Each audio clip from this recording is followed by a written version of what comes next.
Karena di hari Jumat itu Nabi Adam diciptakan dan akan terjadi yang hari kiamat.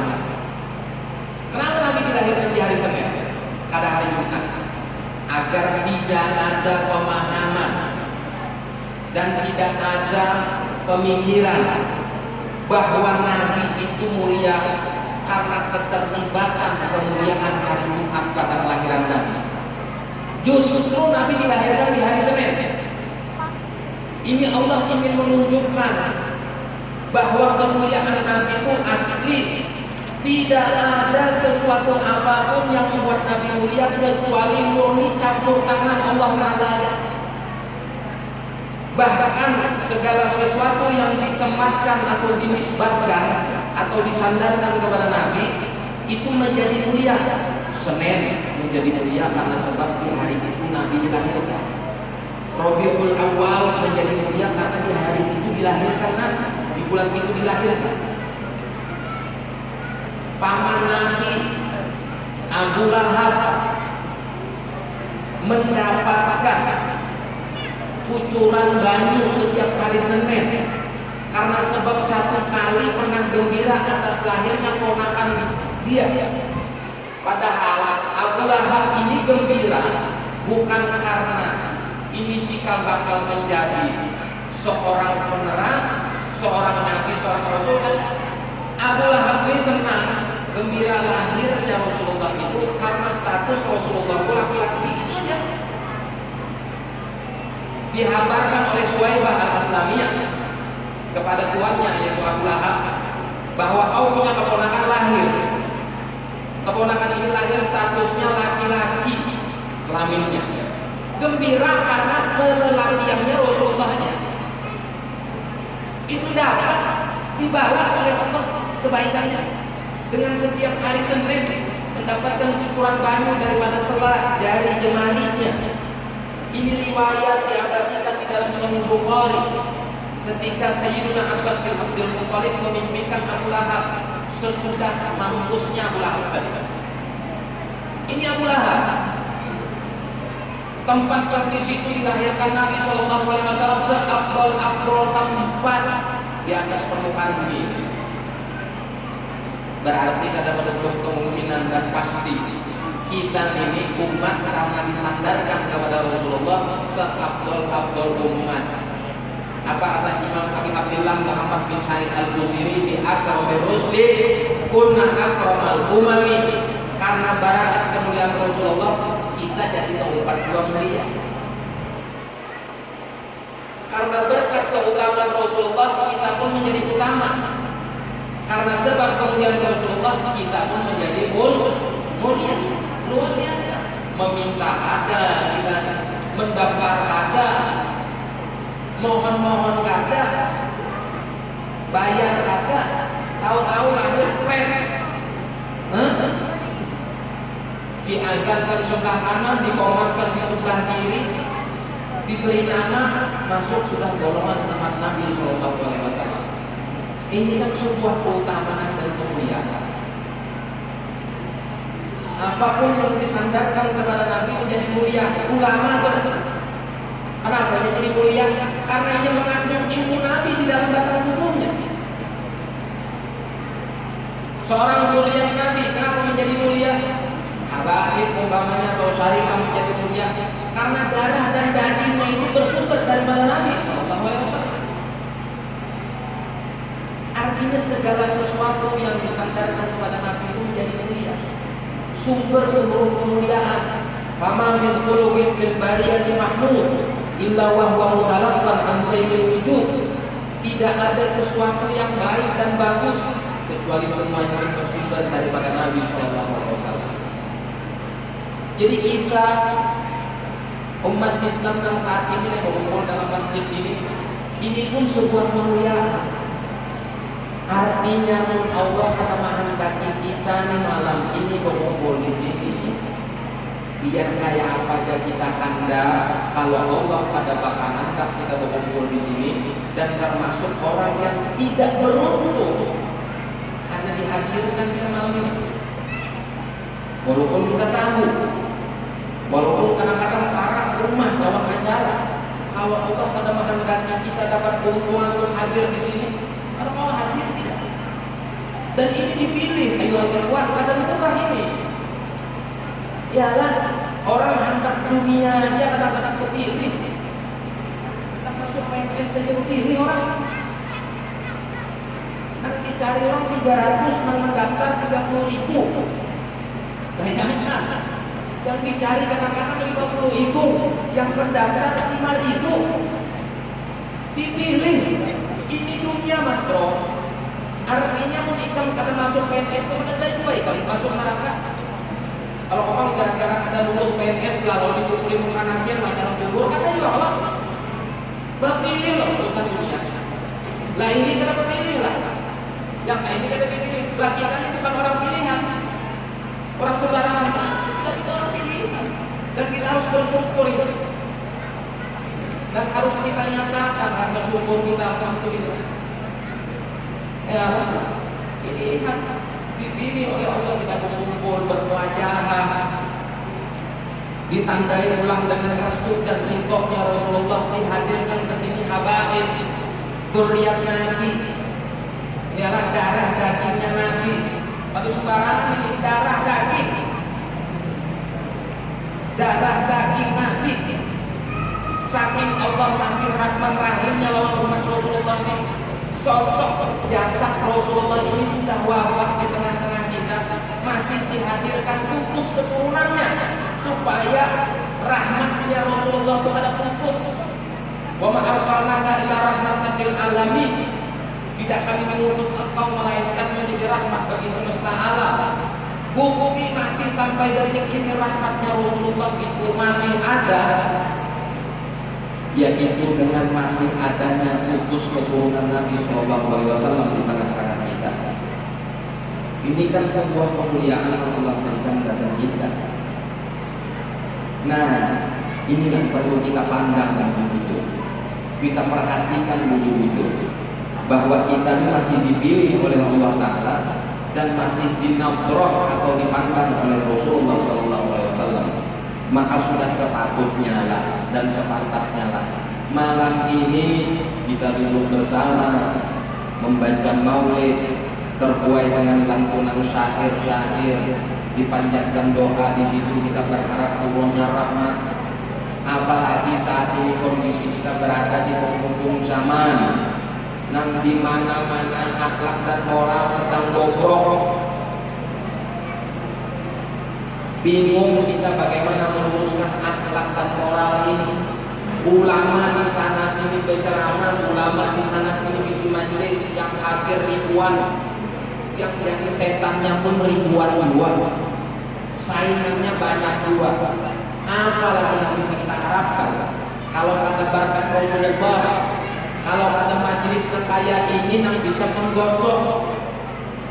Kita tidak bercerita bahwa Anda seorang ahli maksiat atau bukan, kita kan bisa itu. Tapi pada saat ini yang perlu kita tekankan, masih ada secercah cahaya apa rasa cinta kepada Nabi itu. Kalau masih ada rasa cinta itu, masih ada rasa mahabbah itu kepada Nabi, insya Allah perilaku kita yang maksiat ini perlahan-lahan akan berubah berkat sentruman kepada cinta Nabi SAW. Itulah kita harapkan. Kita kan kita khawatirkan ini satu, tidak ada sentruman dan sentral yang menghubungkan cinta kita kepada Nabi. Ini yang bahaya. Walaupun kita umpamanya ahli ibadah, walaupun umpamanya kita lihat orang yang memiliki ilmu lah katakan seperti itu, tapi kecintaan kita kepada Nabi terkikiskan gara-gara terhijab dengan ilmu. Kecintaan kita kepada Nabi hilang pudar gara-gara terhijab dengan ilmu. Bisa lah dengan itu? Bisa. Itu berapa banyak orang-orang yang berilmu yang mendukung orang yang menghina Nabi. Ya ada. Baru-baru ini kita dihebohkan seorang presiden Prancis Emmanuel Macron mendukung orang yang membuat karikatur Nabi. Itu ada aja orang-orang Islam yang mendukung gitu. Aneh, bingung kita. Ini kan Nabi ini disudutkan. Nabi sedang direndahkan, Nabi sedang didiskreditkan dengan dibentukkan kartun kepada Nabi. Mestinya seorang yang beriman itu tidak terima, marah, cemburu ketika kekasihnya direndahkan. Nah ini ada orang yang mengaku berilmu, ujar kabar tuan guru, ujar dua, berilmu, gelar titelnya ilmu, tapi mendukung kepada orang-orang yang menghina Nabi. Bagaimana bentuk dukungannya itu tadi? Ketika ada orang membela Nabinya sarek, aduh usah, Nabi itu kan pemurah, pemaaf, itu nabinya Mas Bro, itu Rasulullahnya. Kita sebagai pengikut Rasulullah tidak bisa mengikuti waktu Rasulullah memaafkan orang yang menghina beliau, tidak bisa. Karena Rasulullah itu bagi kita akidah kita, ukuran iman kita luar sempurna berkat Rasulullah. Itu di Al-Quran disebutkan, qul in kuntum tuhibbunallaha fattabi'un. Katakan jikalau kalian cinta kepada Allah, fattabi'uni, ummati aku. Itu terjemahnya. Kalau dimaknakan, katakan jikalau kalian sungguh-sungguh beriman kepada Allah, fattabi'uni, apa bukti rasa mahabbah dan cinta kepada Nabi dan ukurannya Nabi. Kalau ada Nabi ukurannya akan sempurna iman. Ukurannya di Nabi. Lah ini Nabi dihina, Nabi direndahkan, tidak ada rasa marah dan rasa cemburu. Yang lucunya bila organisasinya dihina, kiainya dihina, gurunya dihina, kulitannya dihina, hartanya dirampas, syariatnya ada hubungan, sumpah serapahnya ada hubungan, aku ada beda dunia akhirat. Dunia akhirat tidak gampang, dunia sampai akhirat tidak berbedaan. Giliran Nabi SAW dihina, sedikit pun tidak ada. Larinya kayak orang paling sabar di seluruh dunia. Ini terbalik. Hal apa ini jangan dipatahkan. Ini sebuah dalil bahwa Nabi SAW itu pemurah. Nabi tidak pemarah. Bagi orang yang menghina diri beliau itu orang yang menghina beliau secara langsung ketika beliau masih hidup. Itu pun ada dua beberapa riwayat orang yang menghina beliau marah, ada juga. Jadi kalau membaca sejarah jangan separuh ini ngalih. Malam ini separuh mendengar sambil guling sambil melihat ujar aku mencuri salam baik. Jadi ikan rupanya mendengar mencuri ayam. Jadi guling mulai majelisnya habis ayam murah. Tangkap orang kepada hatan mengejar Habib Muhammad Kambang mencuri ayam baik. Karena itu mendengar separuh. Jadi mengkaji sejarah Nabi, kaji dengan benar, secara sempurna. Bagaimana pemurahnya Nabi? Kapan Nabi itu pemurah? Kapan juga Nabi itu bisa marah? Kapan Nabi itu lemah lembut? Kapan juga Nabi itu bisa tegas dan keras? Ini supaya kita tahu, karena konsep Islam itu sempurna. Al-yawma akmaltu lakum dinakum wa atmamtu alaikum ni'mati wa raditu lakum al-Islam dinan. Sempurna agama ini. Bahkan dibacakan oleh Quraish tadi, laqad kana lakum fi Rasulillahi uswatun hasanah. Nabi itu uswah yang baik. Arti baik di sini, ente mau meniru karakter seorang manusia, tiru Nabi. Ada orangnya yang menyarankan, nanti apa entah meniru Nabi? Silahkan, tetapi penyarankan pada tempatnya. Ada orang yang murah senyum, bagaimana? Contoh pada Nabi murah senyum. Ada orang yang pengusaha, bukan orang alim, bagaimana nak contoh Nabi? Contoh Nabi, karena Nabi juga pengusaha. Ada seorang pemimpin, dia tidak alim, bagaimana itu contoh Nabi? Contoh kepemimpinan Nabi. Jadi pada sosok Nabi itu semua aspek bisa masuk. Bukan hanya sebatas kepemurahan Nabi yang diceritakan, tapi bagaimana kehidupan dan sepak terjang Nabi.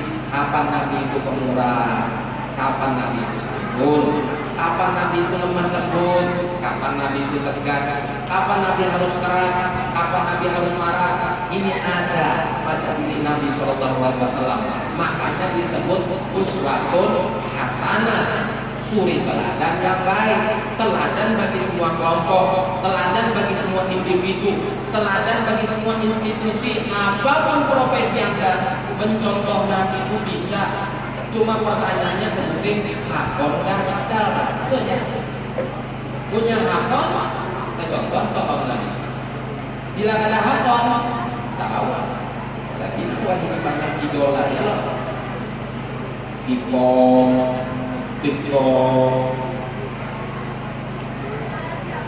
di tengah jalan, di atas jembatan, di dalam jamban. Belum dia bilang ada ke TikTok, mau lihat awak. Oh, kamu lihat nas dingin. Biar orang ngurus sungai itu mau lihat. Orang sini tuh nampak garingan, awak ada ke TikTok sehari garing. Ada dia krisis idola gitu. Bila dipagari, bila dinasehati, jangan urus masing-masing. Ini seumur kita kan seumur juga aja. Ada seumur kan itu juga sepanjang sejarah atau seumur dibaikkan kembali mati masalah. Lah itu yang terjadi, krisis idola. Ya lah, kalau sudah krisis idola, makanya orang-orang yang ingin menghancurkan Islam itu tidak seperti zaman dulu secara perang terbuka. Kalau zaman dulu kan perang terbuka, sekarang nggak ada, karena perang terbuka itu banyak kerugiannya, rugi materi, banyak korban jiwa. Sekarang ada lagi perang apa? Perang digital, perang opini. Ini karakter dihancurkan, moral pemuda-pemuda dan pemudi-pemudi Islam dirusak dengan dihadirkan idola-idola yang hanya yang jauh daripada ajaran agama. Artis-artis Korea itu lebih disenangi. Kita jarang wahyu melihat orang-orang itu bila melihat Tuan Guru itu menangis, jarang. Tapi bila melihat artis itu banyak yang menangis. Kita bingung apalah mulanya menangis. Ada hutang lain yang kita bayar.